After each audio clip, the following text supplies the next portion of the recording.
Welcome to DaAi Headlines. I'm Li Wei Tai. Thank you for joining us. Coming up in the show today, in Jakarta, Indonesia, Tzu Chi begins another charity project providing food and healthcare services for a home that shelters street children.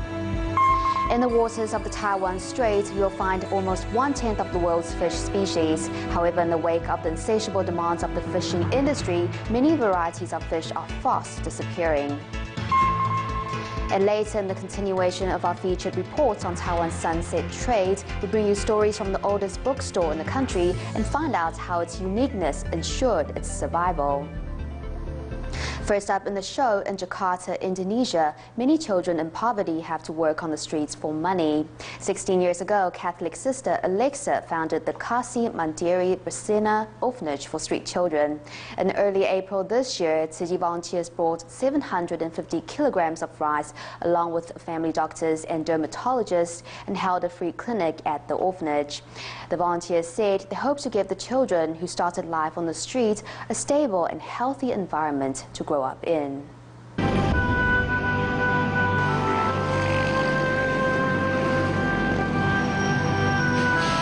For these children, the streets of Jakarta are their playground.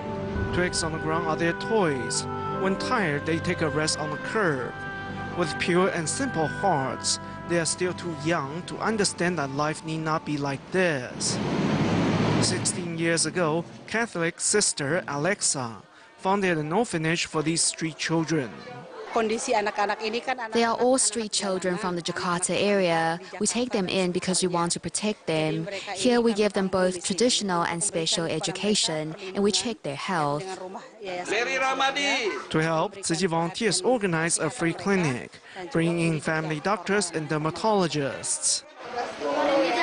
Fortunately, besides a few colds, skin allergies and other minor ailments, the children are in satisfactory health. We will see if we need to hold another clinic after at least 6 months. Together with Sister Alexa, we will monitor the children's health. If needed, we will come again and hold another free medical clinic. I hope we can continue to cooperate with Tzu Chi, whether for the children's health or education. I just hope their quality of life can improve as much as possible. This free clinic is of great assistance to us. I believe Tzu Chi's activities can benefit humanity.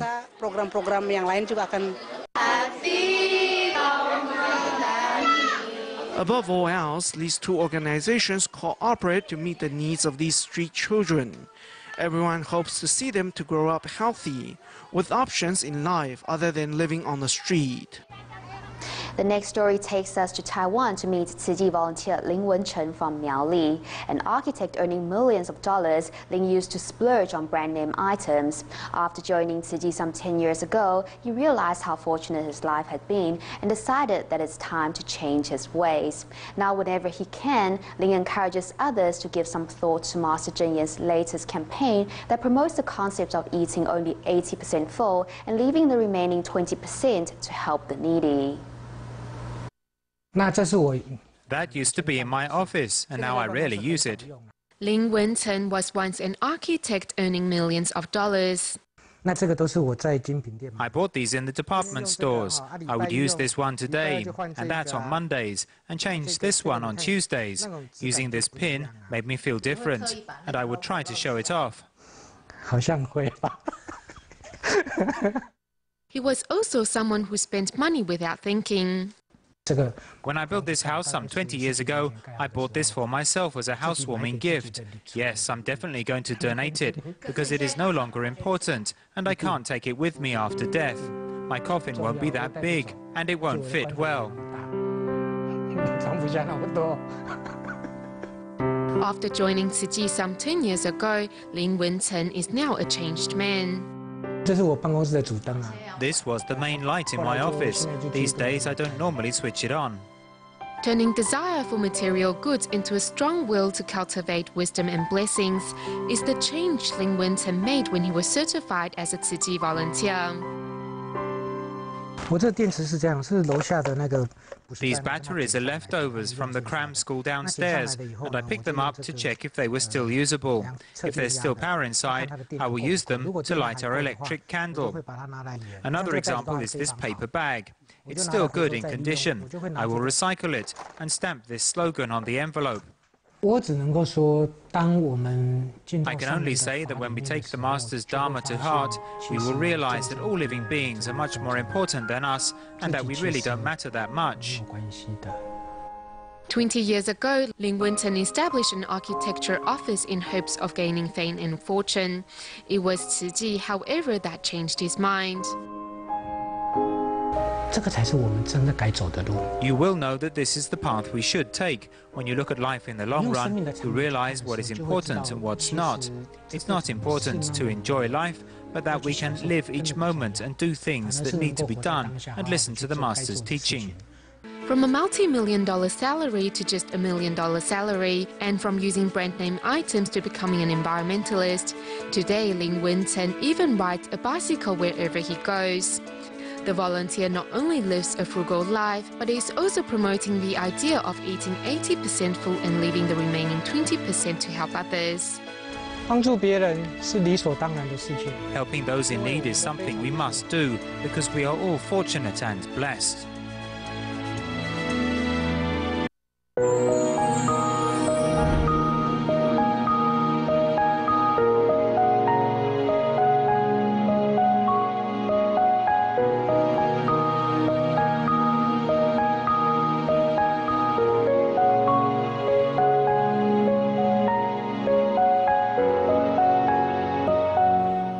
Taiwan is just a tiny dot on the map, but according to local researchers, the waters around the island contain 1/10 of all the species of fish that are found in the world. However, Taiwan's reputation as a fish paradise has been damaged in recent years as indigenous varieties have become extinct, and the population of other species has seriously declined due to overfishing. What sounds like a baby crying is in fact the sound of a Gulf toadfish. Let's listen to the call of a silver pearlfish. Using concealed audio equipment, scientists recorded the fish's cries for help or warning that predators were near. Fish have inner ears that contain white ear stones. Formed out of crystallized calcium carbonate as the fish matures, ear stones are able to detect sounds and also help the fish to balance. These fish and more have been stored in the fish database of Taiwan to help the public learn about the wonders of the seas. Compared to the world database of 32,000 types of fish, Taiwan's database had collected 3,100 varieties up to the end of 2011, which is 1/10 of the global total. 1/10 doesn't sound like a lot, but Taiwan's land area is only around 360,000 square kilometers, which is less than 0.025% of the world total. So comparatively, the variety of our fish species is about 400 times richer than other areas. Taiwan's diversity of fish is the pride of the globe. You could say it's a blessing from heaven. Taiwan has the natural geographic advantage of being situated in 3 ocean ecospheres, in the confluence between the East China Sea, the Philippine Sea and the South China Sea. It's also at the top of the coral reef triangle. The confluence of southerly and northerly ocean currents and the contrasting deep and shallow water in the Taiwan Strait all add to the variety and diversity of the ocean around Taiwan. Everyone agrees that the populations of each type of fish were big in the past, but we can't see that today, or they have even disappeared from certain areas, which is why people say a lot of fish are gone now. You can't see them diving or buy them in the market, and fish are getting more expensive. That's because their numbers have disappeared. The fishing industry is threatening Taiwan's ecology. Among Taiwan's indigenous varieties of fish, 6 freshwater species have not been seen in the last 30 years, bringing scientists to conclude that they are extinct. Another 39 varieties are on the endangered list, including Formosan landlocked salmon, which has a population of less than 1,000, and whale shark, which is protected by a government fishing ban. If the government and private sector do not act fast, the scientists say this is the last generation that will see such beautiful ocean scenes, and Taiwan's proud place as a fish paradise will disappear beneath the waves. Staying in Taiwan by the ocean in Hualien County, residents of the indigenous community of Gangkou are making waves to bring young people back to their village. The members of the Army's tribe restored 6 hectares of paddy fields, which had been abandoned for around 20 years, and turned the area into a farming and education ground, where children from the local school can come to learn about their culture and their ancestors' way of life.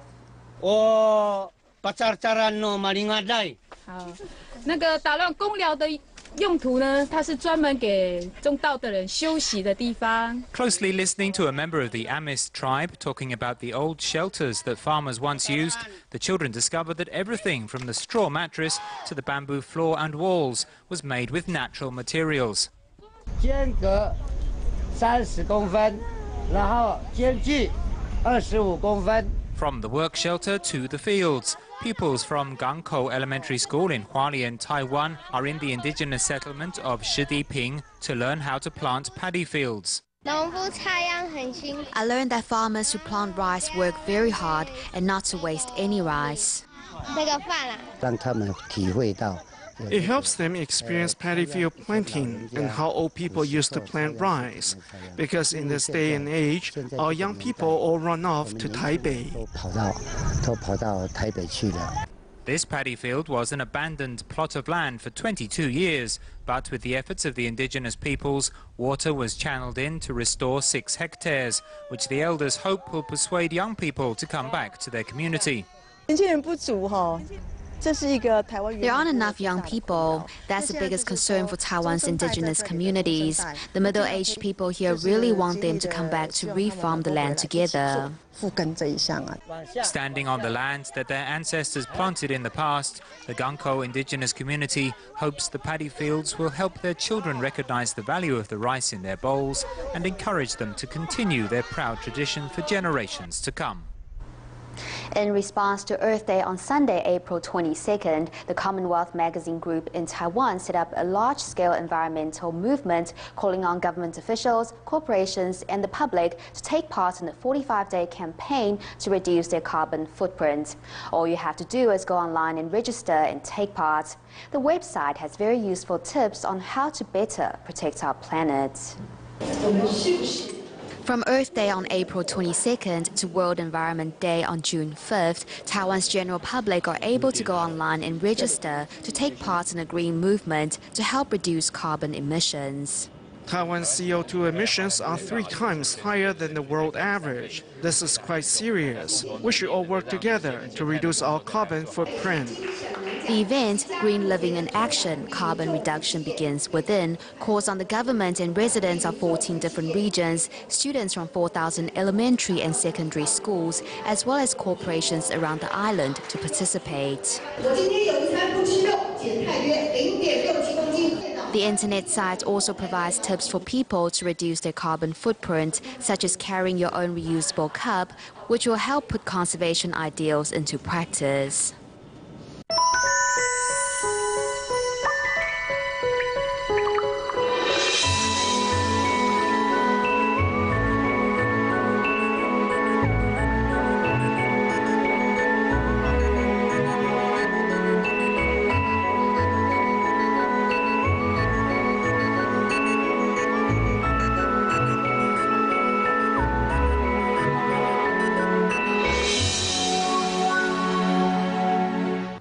In Taiwan, the oldest bookstore is Ruichen Bookstore in Taichung. Located by the Taichung Park, the shop opened in 1912 and will soon celebrate its 100th birthday. The founder, Xu Kesui's 4 grandsons run the shop together and are determined to carry on their grandpa's founding spirit, as we shall see in our double feature on Taiwan's traditional trades. An old projector shows footage of Ruichen, the 100-year-old bookstore of Taichung, when it had just opened. This plaque with the name of our store was made during the Japanese colonial period. The Xu family's 4 brothers sit together and talk about how they will celebrate the shop's 100th anniversary. A commemorative atlas and documentary are being made to capture the shop's spirit.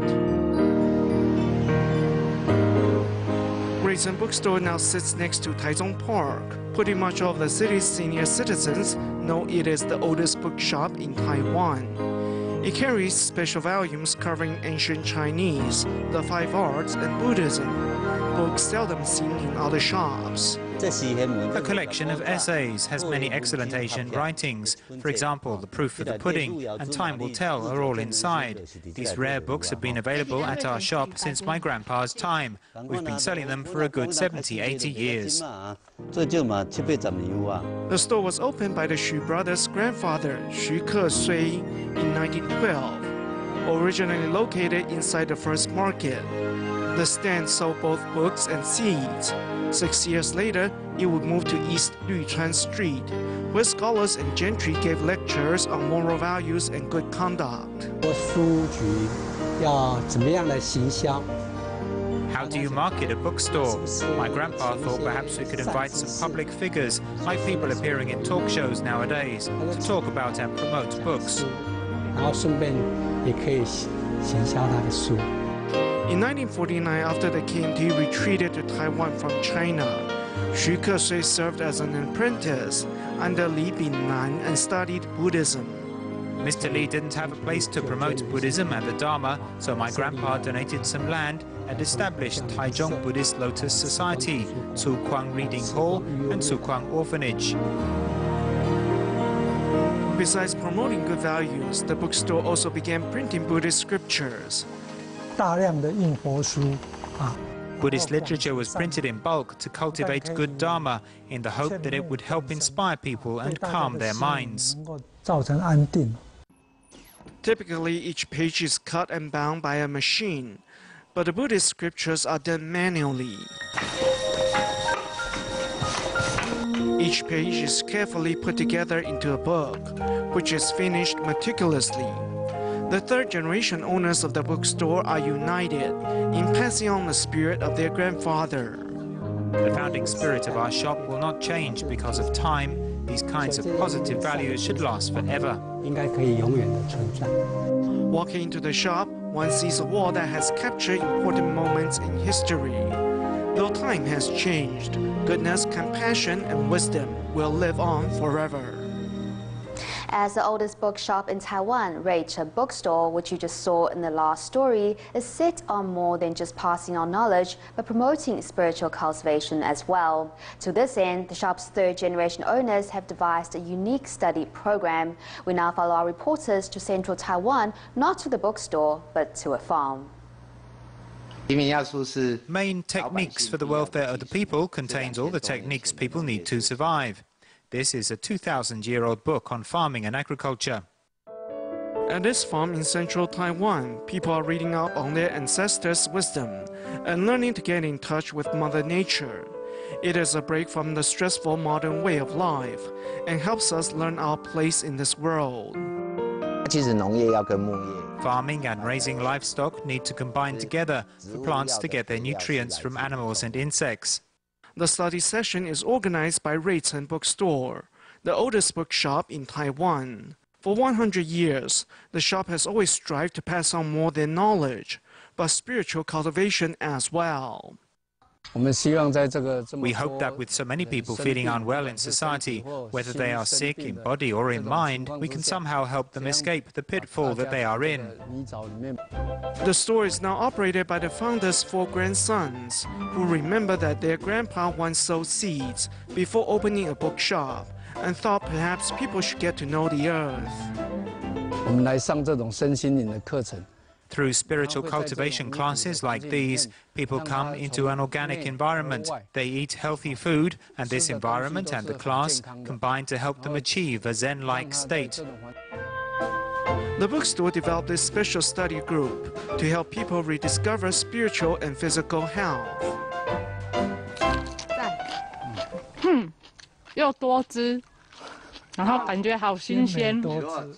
Led by a professional guide, participants learn to care for the ground they walk on and also their environment. Don't pull the root out because the root has a lot of probiotics, which are beneficial to the vegetables. We only need to step on the weed. This way we can crush them without harming the root. Feel the softness of the ground and smell the earth's aroma. Savor its many different flavors. This is what a good earth should be. When people see and work with different crops here, they become one with the earth. Perhaps it is a business transition or marketing strategy, but the Xu brothers care about one thing only. We've been following the teaching of our shop's founder, namely my grandpa. We hope that this cycle of goodness will continue endlessly and illuminate a path for humanity, a path that leads to a compassionate world for everyone. Passing on ancient Chinese wisdom and propagating Buddhism, now in its third generation of ownership. Reitan Bookstore is continuing to plant seeds of goodness and love, setting an example for all. Art therapy as a treatment for autism has become increasingly popular as the creative process involved helps improve self-expression and interpersonal skills. In the next story, we meet Guo Jianian, a student from Taiwan's DaAi University who lives with autism. Before he started painting, Guo was a social recluse. He was bitter, angry, and lacked adequate communication skills. After he started studying art, he found a way out of his emotional confusion and learned to accept the friendship of others. At his graduation exhibition, teachers and students all testified Guo's significant improvements in his interpersonal skills. Quiet and focused on the painting at hand, Guo Jianian moves his paintbrush with instructions from his teacher. Now more confident around people, Guo, who is autistic, has taken a huge step from his former struggles with his condition. He was subjected to bullying from a young age and resorted to self-inflicted violence whenever he got frustrated. His short temper drove people away. I didn't detest socializing with people, but I wasn't too keen or motivated about it either. I was self-absorbed and caught up in my own world. It was art that brought Guo out of his shell. His paintings also reflect the change in his view on the world. I could feel voices floating towards me. I could see it. Everything was distorted and inched towards me, while people just stared. What used to be monochrome pictures packed with distorted lines representing misery are now bursting with colors, indicative of Guo's progress in his ability to socialize, an improvement that was made possible with the help of his teachers and classmates. He has grown up and is now able to think about his actions and about others. He pays more attention to his surroundings now. Building a relationship with students helps me grow. Unlike before, I'm now able to detect what's bothering them and know how to help them with their troubles. With concerted efforts, the graduation exhibition has been beautifully put together, showcasing artworks that depict every student's path to a more mature self. At the end of the show in Bahau, in Malaysia's Sembilan state, a Tzu Chi seminar was put together for teachers with a focus on the positive effects of including the teaching of Jingzi aphorisms into the syllabus. We'll leave you with these images. Thank you for watching DaAi Headlines. Goodbye.